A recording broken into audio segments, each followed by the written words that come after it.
Do y'all remember this clip? You can put your child in daycare and you can go to showings, or you can go to listing appointments, or you can go to open houses, or you can do whatever other career that you have that needs your time. But your child is in daycare and someone else is helping raise that child. My baby is 17 months now, and her father and I finally decided that it's time to let her go to school. So she's now in daycare, or a child development center, but it's just like, it's daycare, okay? I held off as long as I possibly could, but at the end of the day, the time, I just really needed that time during the day if I wanted to continue to work and build my business, and really just have time to do things for myself or do things around the house without having to be like stressed out. I know my situation may be different than a lot of people's. I am a single mother, a single working mother, and I was a stay-at-home, self-employed working mom. So I know everyone does not have the ability to either, one, afford childcare, or two, just have that extra help. So in our case, we just decided that so she will have a consistent routine, and so that I will still be able to utilize the time that I needed, this was the best possible option. Also, I know the last time I posted a video about like the situation, I talked about how I didn't even have a good co-parenting relationship. So it was really a lot of the responsibility and duties were falling on me.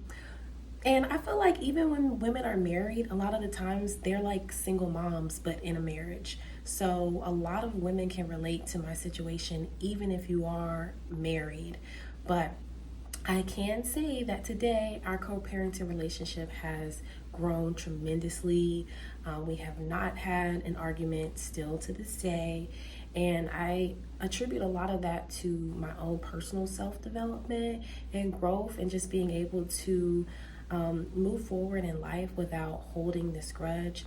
And maybe one day I will actually share the full story and background about what happened. But needless to say, we're in a much better space. And the only person's actions that you control are your own. So that's just what I chose to focus on, and move forward as a team and not as enemies. I would consider myself a modern woman with traditional values. That's the best way that I can identify myself, because I'm not totally traditional where it's like I'm trying to be barefoot and pregnant and just purely at home raising kids and not doing anything else in the world. But I'm also not so much a modern woman where my career is really number one and the kids will understand when they're older because they know that mommy's out here grinding for them. No, like that's not really how I feel. I feel that for my situation right now, I don't have the option to stay at home as much or as often as I would like to. So in a way, I'm kind of forced to work more than I would like to. However, even if I was, let's say, in a marriage where I had the opportunity to stay at home, I would stay at home, but I probably would still have some sort of business that had, some passive income on the side as well. I also believe that my purpose is more than just raising kids or supporting my husband. I have a purpose that spans beyond my own personal household, and I am here to help multiple people throughout the world. So I think that for a lot of women, that's one piece that's missing, and that's why they feel so unsatisfied with where they're at in life, is because you're either at home, staying at home with the kids, and you don't have a purpose outside of raising your kids, cleaning the house, cooking dinner, and catering to your husband. Like, you have no other purpose in life. And that leads to a lot of like resentment and feeling unfulfilled. And then on the other hand, you have a lot of women who decided, oh, I'm going to focus on my career and I'm just going to like grind. I'm going to be a rich auntie.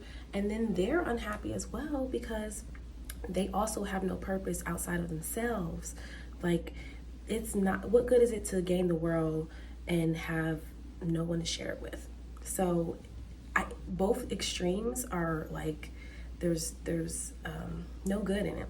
So for me personally, I choose to uphold like traditional family values and putting my family first, but that doesn't mean that I am that's my only, purpose in life is to just cater to my man or just to raise kids. Because once you raise kids and they grow up and they leave the house, then what? Like, you still have to find your purpose outside of that. So as most of you know, I am a licensed realtor and I do some real estate investing as well. And for a while now, I've been like struggling to get my business back to where I know it can be. And I think that the reason for that, and I can blame the market, like the market changed and all of that, but I think that the main reason why is because I was doing things that I wasn't doing before. Or hold on, let me rephrase that. I was not doing the things that I was doing before when I first got licensed. So when I first got my real estate license, I was all in hustle mode. This is pre-baby, like pre-everything.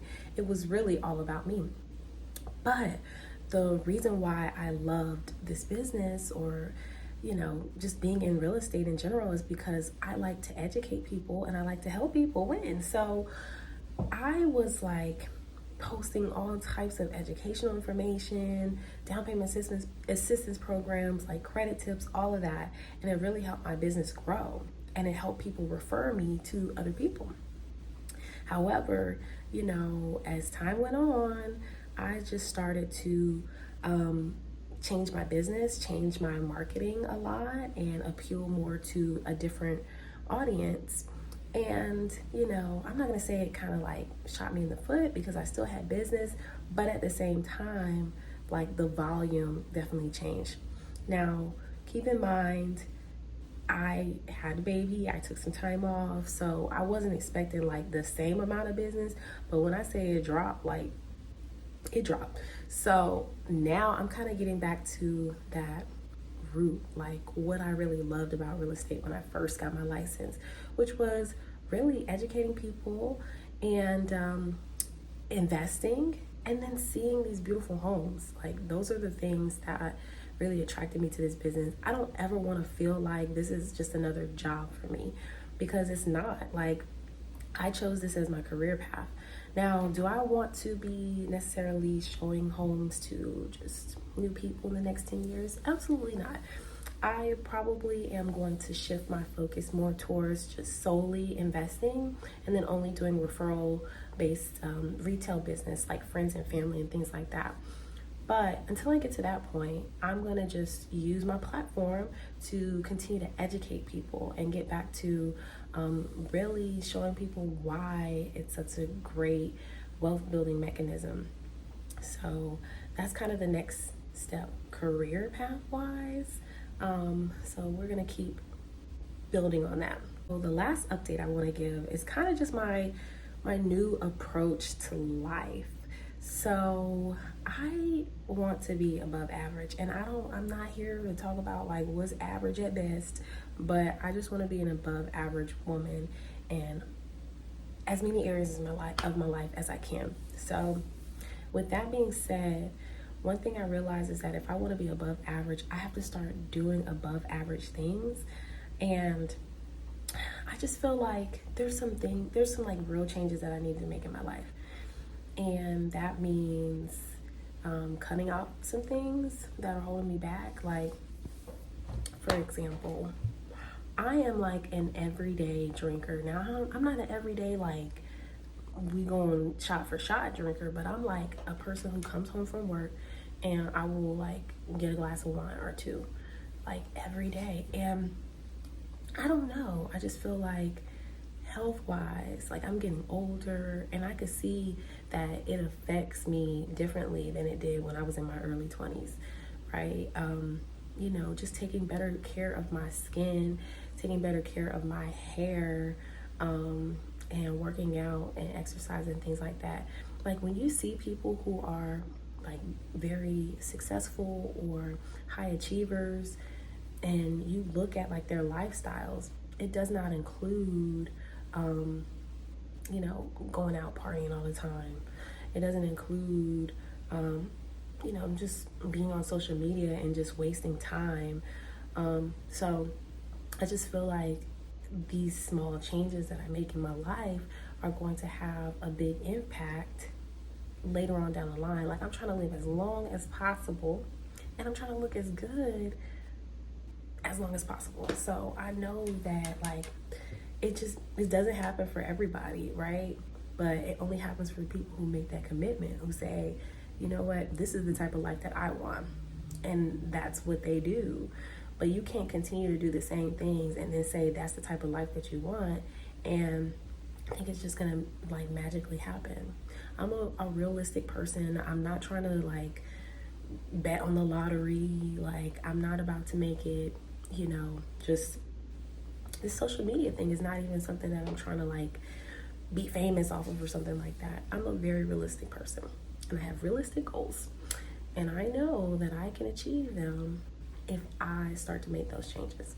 So that's just what I'm gonna do. And my new approach to life is just not being average. You take that as how you want to take it. If you're offended, then you might be average, and that's okay because most people are average. I mean, that's why it's average. The majority of people are average, and then you have above average people and below average people. So it's just which pot do you want to go in? So I made my decision on where I want to be and who I want to be, and now it's just me doing the work and doing what it takes to get there. So that's my update for my life right now, and follow along on this journey because it's going to be a great 2023.